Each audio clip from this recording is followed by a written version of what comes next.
Awit 136, 1-3. O magpasalamat kayo sa Panginoon sapagkat siya'y mabuti, sapagkat ang kanyang tapat na pag-ibig ay magpakailanman. O magpasalamat kayo sa Diyos ng mga Diyos, sapagkat ang kanyang tapat na pag-ibig ay magpakailanman.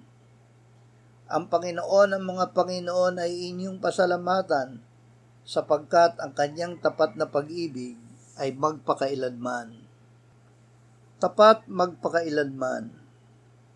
Laging magpasalamat sa Diyos dahil siya ay mabuti. Ang kanyang tapat na pag-ibig ay magpakailanman. Ang tapat na pag-ibig ng Diyos ay isinalin din na habag na magpakailanman.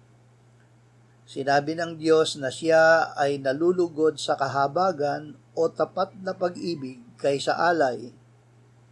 Hindi tayo hinahanapan ng Diyos ng alay.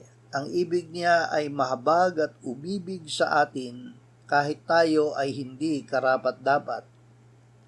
Pinatunayan ng Diyos ang kanyang pag-ibig sa atin nang si Kristo ay mamatay para sa atin noong tayo ay mga makasalanan pa.